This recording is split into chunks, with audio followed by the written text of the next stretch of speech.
All right. Okay.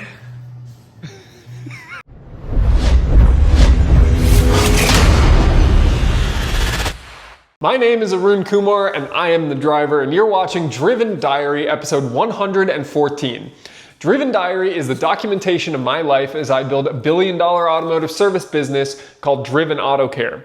We currently have 3 locations in the San Francisco Bay Area after starting 2 years ago, and we will grow this business until we reach a $1 billion valuation, at which point I believe we will have made a dent in the perception of the automotive service industry in North America, which dramatically needs to happen.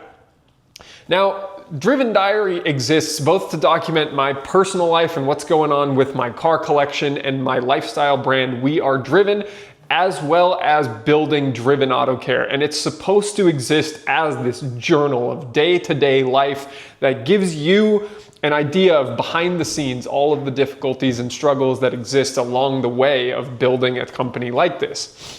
In this week's video, we let go of 2 people, which was obviously a little bit difficult, and we go through the week running where I'm sitting right now, the Campbell shop.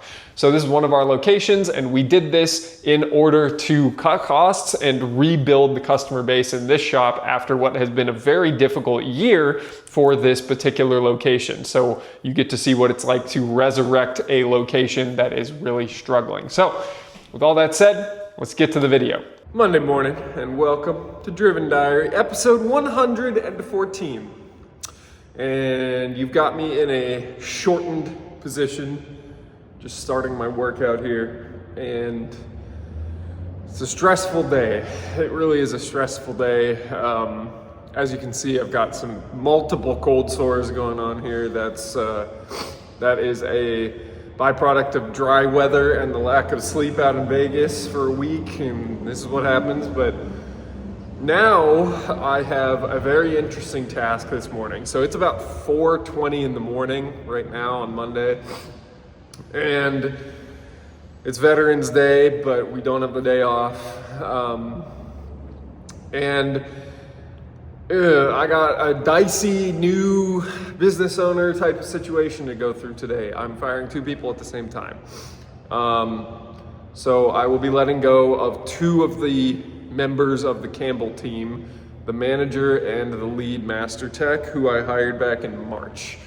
The manager has actually been, I think, one of my longest tenured employees, but I have tolerated subpar performance from him the whole time he's worked for me. And though he was reliable and communicative and has best interests of the company in mind, his performance is just not stepping up to where we need it to be. We get not the best reviews from time to time. Financial performance is really not good. Cars take too long to get out. There's a lot of warranty claims, highest tool expenses for not really the best of anything else. So he's done.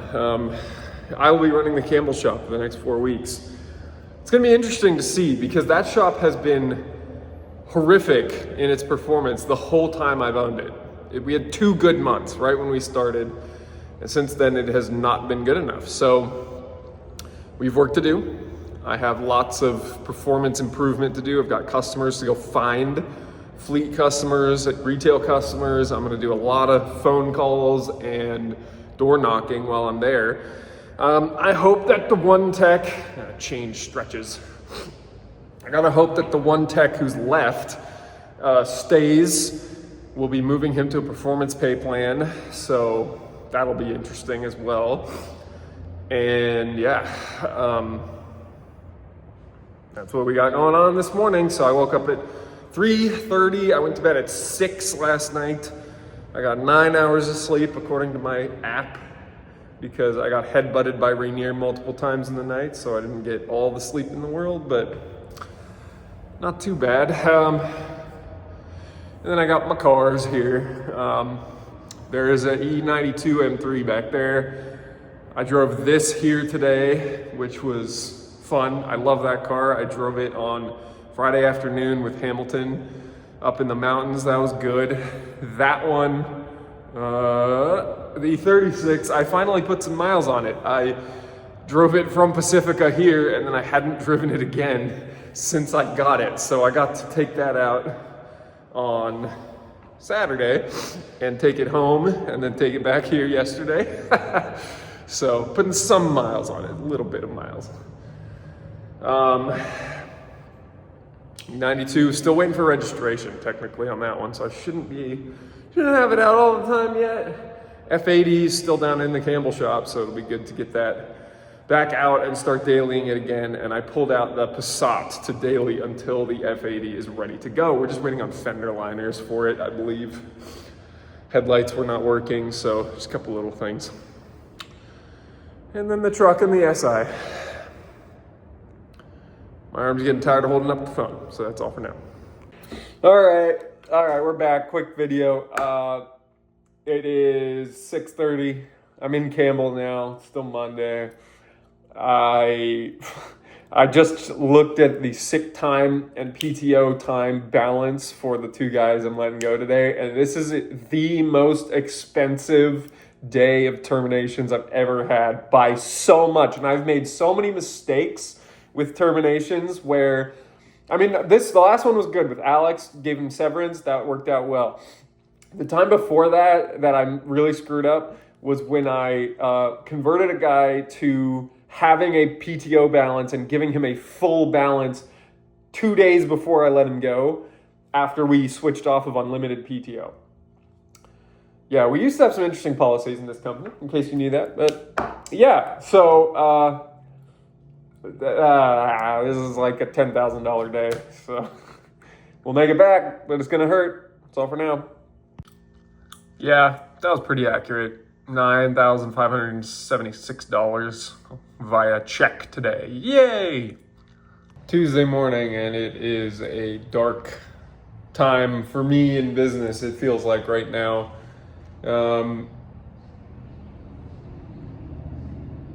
sitting in the Campbell shop and I'm the only person here because my one tech is out getting gas for a loaner car and he has nothing to work on here at the shop. So we are just kind of waiting. And yeah, not a fun experience if you ask me. So I'm just trying to keep my spirits up, I guess, so that I can sell whenever somebody comes in and I can make them come in. It seems this is a very non-committal, good old boys type of place where you really have to know people to get them to come into your shop. And we haven't been here very long. People don't know us, so it's proven difficult. That's all for now.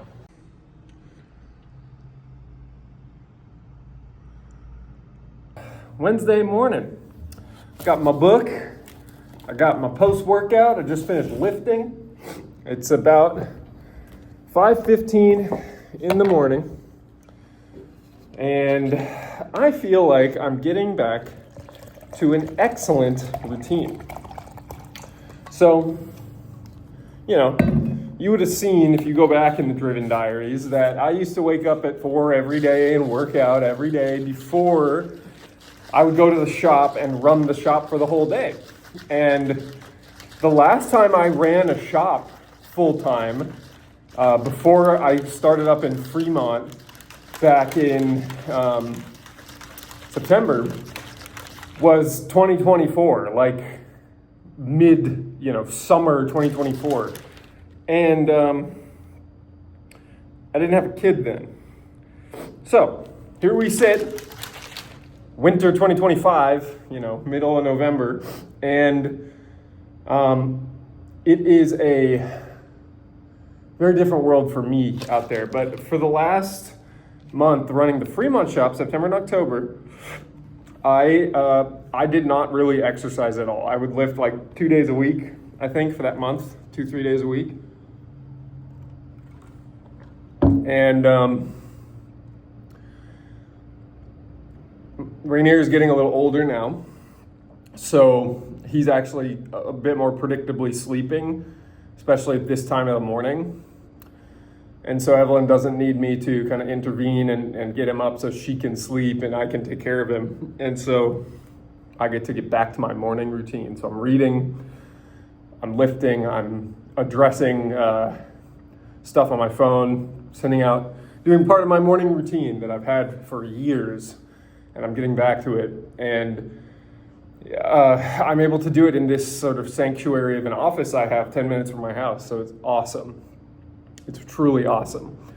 And the drive is just long enough that every car I have gets up to temperature by the time I'm here. I get to have a nice, fun arrival home or arrival to the shop in the morning with no traffic.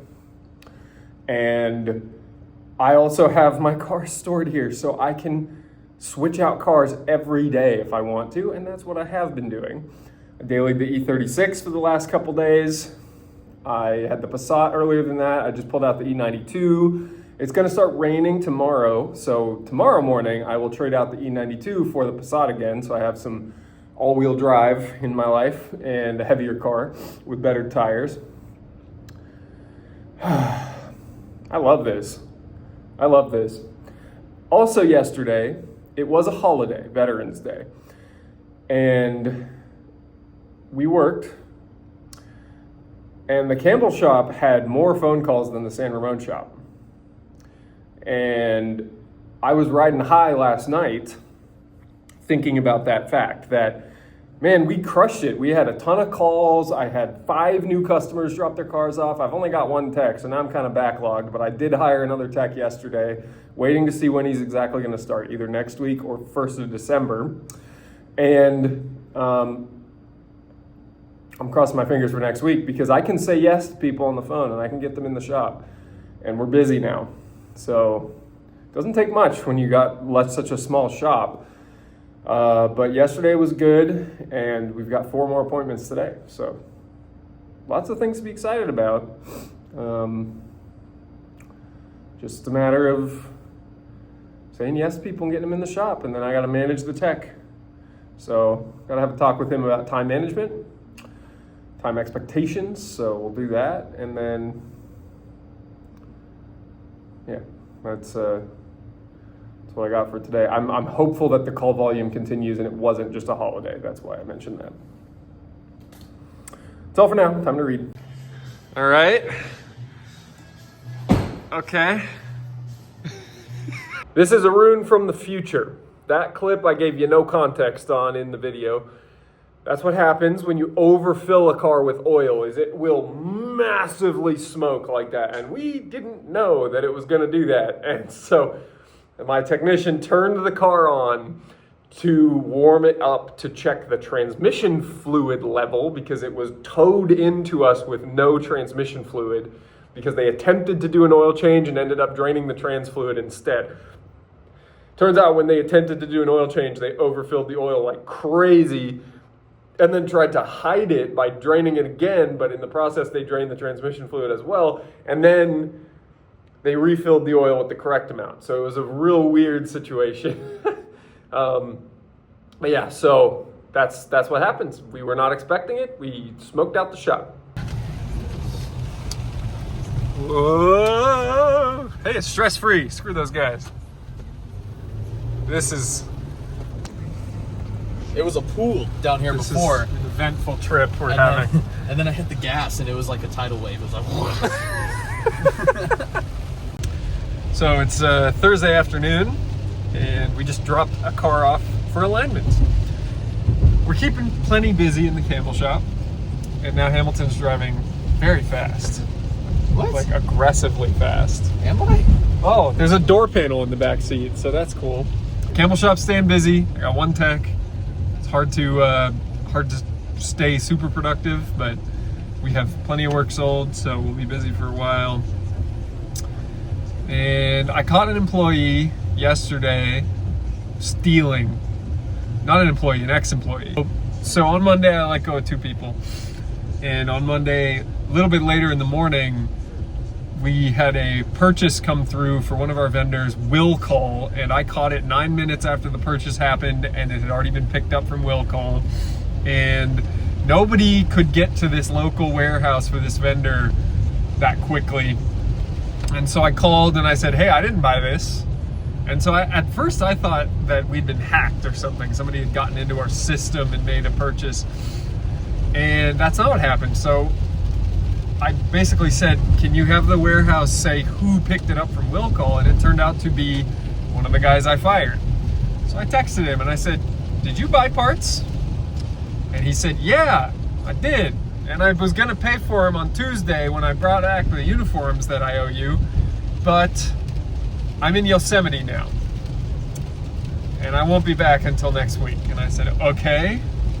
I didn't say anything. I just said, well, how'd you buy them? And turns out he had an app downloaded on his phone, and that's how, so we got all that access control fixed, but I don't know what made him think that was okay to do. So we got him locked up, and fortunately I have some leverage because all his $50,000 plus in tools are still at the shop. So I mean, he owes me like $50, but I kind of wonder if there was more theft happening. I don't know. This shop's always done quite badly on parts margin. Maybe that's part of the reason.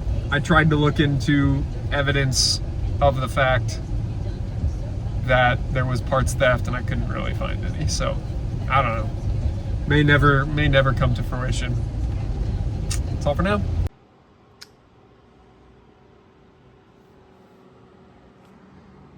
Saturday, 5 a.m. I'm trying to multitask here in the Fremont office, getting a lot of things done before the family wakes up this morning. So it's really nice having this time back in the morning, frankly. I love having my mornings a little bit more clear again. I can come here, I can work, I can get a lot done very quickly. So this morning I am building a lead magnet for We Are Driven so that I can get people to give their email address and phone number when they come to the website, and they will do so because they will get something in return. And so I think that's something I am missing from the website. So I'm helping AI help me figure out what that's supposed to look like. That's thing number one. Thing number two, I have purchased 8 tires this morning, and I finished doing a lot of research, and Continental has a great rebate on right now for Extreme Contact Sport 2 tires, which are a direct competitor to the Michelin Pilot Sport 4S. So I got 2 sets of those Continentals to put on the 2 sets of wheels that I got Facebook Marketplace for a couple of the M3s. So my F80 M3 has a couple of new tires on it right now, but it's passable as it is, but I think I want to put the F80 wheels on something else. The E92 also. I mean, really, all 3 cars have solid setups on them right now. The E36 I'm not going to change because it's stock. It's a great OE plus build. It doesn't need any work. But the E46 M3, those wheels are absolutely clapped, and I really shouldn't have put PS4s on that, but I did. The E92 has some avant-garde M3 comp, E9X comp rep wheels on there that are a weird size, and the tires are a weird size, and I kind of feel weird driving that car in the current setup. And then the F80 just has stock wheels on it, and it looks very stock. So I don't know what I'm going to do really yet. I think I got to switch out the E92 and the E46 first. I got to fix the E46, the EC7 Apexes still. They have one horrible bend in one of them, so I got to fix them. I think I'm going to paint them gloss bronze. I think that would be cool, and I think they would look really good on the E46 M3. Now that the E46 M3 is painted, it's a little darker of a shade than it was before, and the bronze wheels I think will look really good on those. So yeah, that's what's going on there. I'm going to save a couple $100 on tires because of the rebate. They're a good deal relative to PS4S's, and I can get 275 18s for under $1,000 for the set. So that's great. I'm about to run payroll, which I'm very excited about for this week because I have cut like $4,000 a week in payroll in the last week. So that feels good. It's going to save a ton of money. And the Campbell shop made $20,000 this week. So I'm not complaining. We did great with one tech. So I think that's all for now. And that's it for Driven Diary, episode 114. What do you think of my wheel selection? What do you think of my tire selection? Did I actually tell you? Did I say what kind of tires were there? Continentals. Continentals. What do you think of my Continentals? What do you think of my continent? Ha! Just kidding. Okay, so that's all for now. Please, if you have any questions or feedback, leave a comment below. If you liked the video, please leave a like so we can show up higher in the YouTube algorithm. And don't forget to subscribe so you don't miss next week's Driven Diary. Until next week, I hope you can go out and continue to build your own automotive dreams and stay driven.